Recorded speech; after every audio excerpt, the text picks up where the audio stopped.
Ready?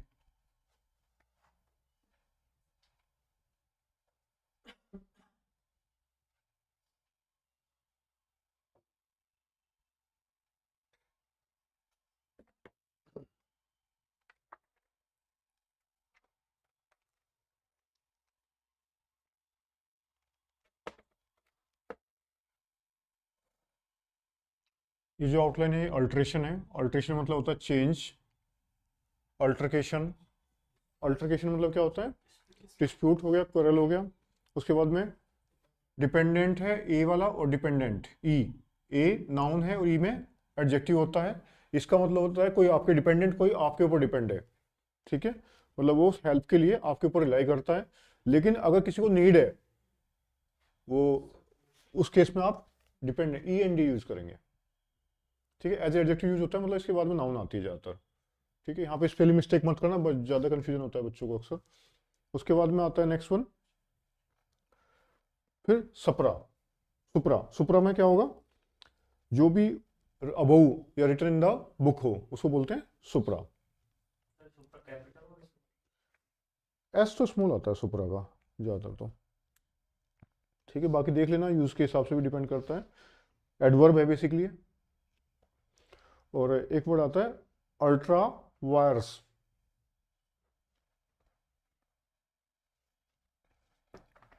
You L T R A, ultra, V I R E S, ultra vires. L की doubling करेंगे ultra के लिए और we are में S लगा देंगे। एल की डबलिंग करेंगे, वी आर में अल्टरनेट फॉर्म में एस लगा देंगे। जब कोई लीगल पावर, किसी की लीगल पावर से बाहर की बात हो तो उस केस में हम बोलते हैं ultra vires. Inter alia, inter मतलब की डबलिंग कर देते हैं और एल डाउनवर्ड लगाते हैं। I N T E R, I N T E R, A L I A, inter alia. Among other things, among other things, दूसरी चीजों के बीच में। स्टेटस क्वा, स्टेटस में बना देंगे एस टी का लूप, टी और एस और फिर के। स्पेलिंग आएगी S T A T U S Q U A, space देने के बाद। क्वा जो है स्पेस के बाद है, S T A T U S, status क्वा। स्टेटस क्वा जो होता है प्रेजेंट सिचुएशन कह सकते हो या फिर सर्कमटेंसेस कह सकते हो। प्रेजेंट, जिस परिस्थिति में फिलहाल हो, प्रेजेंट सिचुएशन बोल देते हैं या प्रेजेंट सर्कमटेंसेस बोल देते हैं। तो स्टेटस क्वा क्या हो गया? प्रेजेंट सिचुएशन होगी, प्रेजेंट सर्कमटेंसेस हो गए। Inter alia among other things हो गया। Ultra vires beyond the legal authority या लीगल राइट्स, जो आप लीगल पावर से बाहर की बातें हो, उस केस में क्या बोलते हैं आप? अल्ट्रा वायर्स, पहुंच के बाहर होना, लीगल पावर के बाहर। सुप्रा, अबव या written in the book. Dependent और डिपेंडेंट दोनों का मीनिंग लगभग सेम है। इसमें क्या होता है, डिपेंडेंट ए वाला जो यूज होता है, जैसे जो नाउन यूज होता है उसका मतलब हुआ कि कोई आपके ऊपर रिलाई कर रहा है, आपकी मतलब आपके अकॉर्डिंग, जैसे कि इन ओल्ड एज में पेरेंट्स हो जाते हैं या इन चाइल्डहुड में चाइल्ड हो जाते हैं, तो हो गया डिपेंडेंट हो गया आपके। लेकिन अगर आपको कोई नीडी आपकी तरफ को देख रहा है हेल्प के लिए, जिसको जरूरत है हेल्प की, उस केस में आप क्या कहेंगे? एडवर्ब की तरह डिपेंडेंट ई वाला यूज करेंगे। इसका मतलब होगा needing the support to someone, कि उसको मतलब जरूरत है सपोर्ट करने की। उसके बाद में अल्टरकेशन क्या हो गया? डिस्प्यूट हो गया, क्वेरल हो गया। उसके बाद में अल्ट्रेशन, चेंज हो गया। साइन डाई, ये साइन डी के आगे आई लगा दो, sine D I E, S S I N E लगाना, स्पेस देके, S I N E D I E, sine के बाद में स्पेस आएगा और फिर die. Indefinite period, indefinite period. ठीक है, लिखेंगे कुछ वर्ड लिखो। Altercation, alteration, dependent, dependent, supra, ultra vires, inter alia, status quo, sine die. ठीक है, साइन डाई मतलब इंडेफिनिट पीरियड, अनिश्चित काल के लिए। अब आप डिक्टेशन लिखेंगे।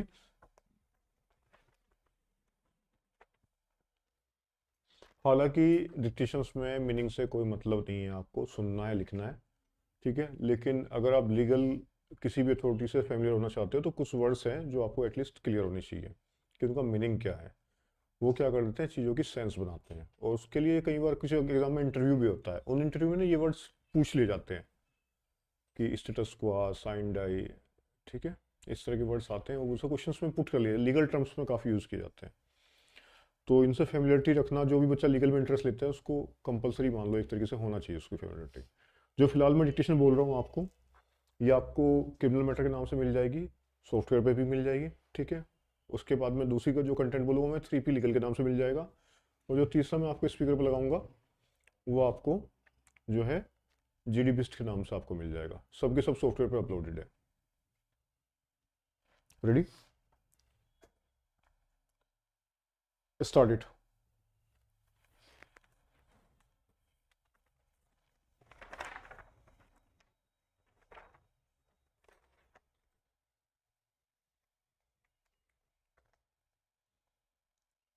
In state of MP and others etc versus Neelam Singh and others etc 2009 9 SCC 999, the court observed that it is well settled that power of the High Court to issue an appropriate writ under Article 226 of the Constitution is discretionary. It has been further stated therein that if there is inordinate delay on the part of the petitioner in filing a petition and such delay is not satisfactorily explained, the High Court may decline to intervene and grant relief in the exercise of its writ jurisdiction. Emphasis was laid on the principle of delay and laches stating that resort to the extraordinary remedy under the writ jurisdiction at a belated stage is likely to cause confusion and public inconvenience and bring in injustice. Thus, the doctrine of delay and laches should not be lightly brushed aside. A writ court is required to weigh the explanation offered and the acceptability of the same. The court should bear in mind that it is exercising an extraordinary and equitable jurisdiction. As a constitutional court, it has a duty to protect the rights of the citizens, but simultaneously it is to keep itself alive to the primary principle that when an aggrieved person without adequate reason approaches the court at his own leisure or pleasure, the court would be under legal obligation to scrutinize whether the lists at a belated stage should be entertained or not. Be it noted, delay comes in the way of equity. In certain circumstances, delay and laches may not be fatal, but in most circumstances, inordinate delay would only invite disaster for the litigant who knocks at the doors of the court. Delay reflects inactivity and inaction on the part of a litigant who has forgotten the basic norms. In the case at hand, though there has been 4 years delay in approaching the court, yet the writ court choose not to address the same. It is the duty of the court to scrutinize whether such enormous delay is to be ignored without any justification. That apart, in the present case, such belated approach gains more significance as the respondent employees being absolutely careless to his duty has remained unauthorized, absent on the pretext of some kind of ill health. We repeat at the cost of repetition that remaining innocuously oblivious to such delay does not foster the cause of justice. Such delay may have impact on others' repugnant rights and may unnecessarily drag others into litigation. In our considered opinion, such delay does not deserve any indulgence, and on the said ground alone, the writ court should have thrown the petition overboard at the very threshold. Having dealt with the doctrine of delay and laches, we shall presently proceed to deal with the doctrine of proportionality, which has been taken recourse to by the High Court regard being held to the obtaining factual metrics. We think it's appropriate to refer to some of the authorities which have been placed reliance upon by the High Court. 500 word से 100 की speed से dictate किया गया है। Criminal matter का second number है, इसी नाम से आपको मिल जाएगा। अब आप एक और कंटेंट लिखेंगे 3P लीगल से 80 के आसपास।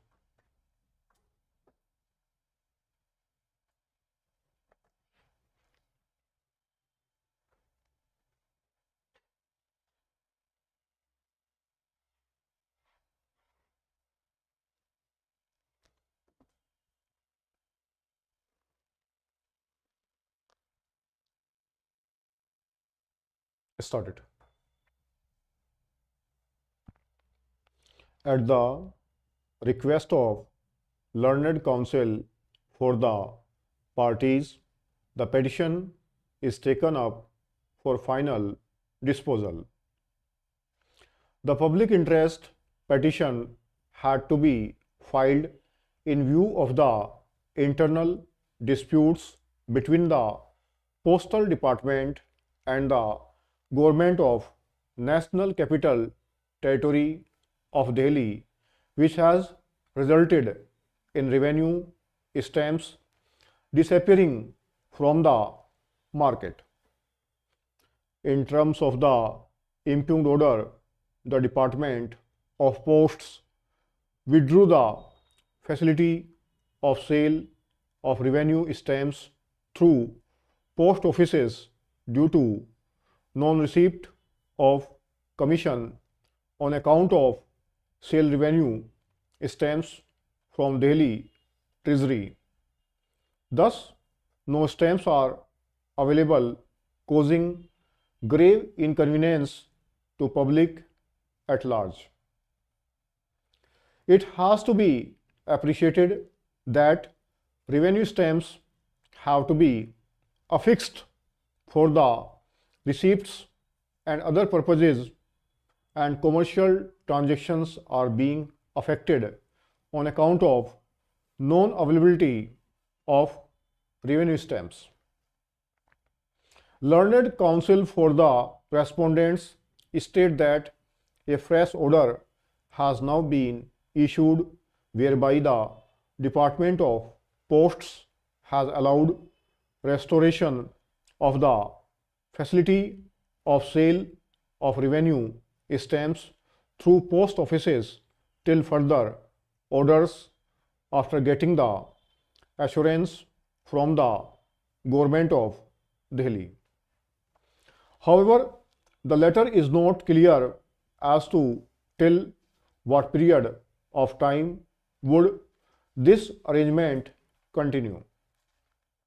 In our considered view, the public at large must be assured that revenue stamps would be available from post offices as usual, and if there are any disputes about payments to be settled between the Department of Posts and Government of Delhi, that may be mutually settled without causing inconvenience to the public. The departments ought to have taken due care to settle the matter, and a situation ought not to have arisen resulting in the issuance of the impugned order.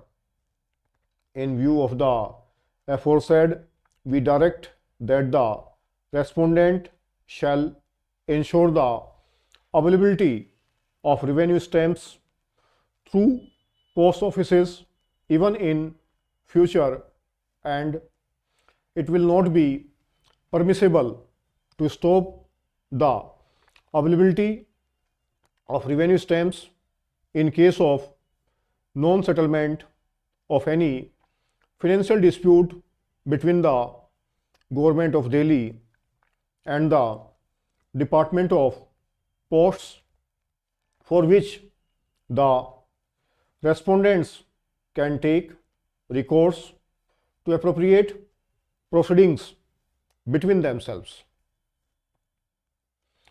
The writ petition and the application is disposed of on the aforesaid terms, leaving the parties to bear their own costs.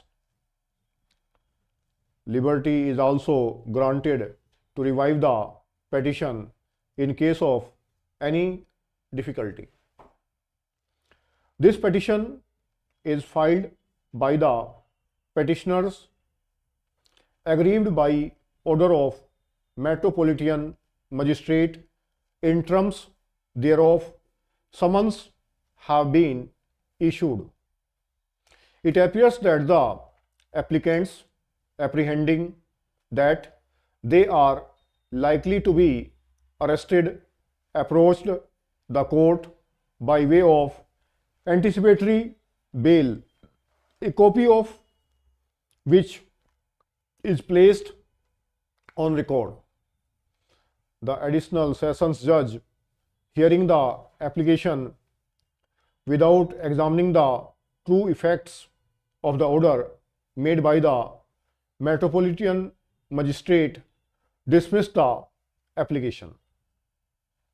It may be noted that learned additional sessions judge has mentioned in the order that the accused persons have been summoned by the Court of Learned Metropolitan Magistrate. Despite these facts, which were brought to the notice of the learned additional sessions judge, instead of directing the applicants to appear before the learned Metropolitan Magistrate in response to the summons, he dismissed application inter alia, stating that he was not inclined to grant the privilege of pre-arrest bail to the applicants. This situation was not warranted at all. Section 204 of the Criminal Procedure Code is required to be perused.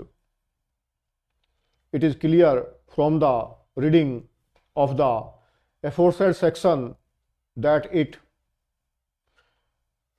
summon is issued, it is only for the purpose of appearance of the accused before the court on the time and date indicated.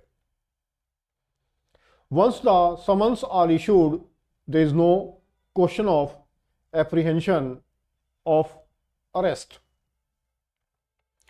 ये 500 plus word dictate किए गए हैं, speed 80 की है, और ये 3P legal के नाम से आपको मिल जाएगा उसके अंदर।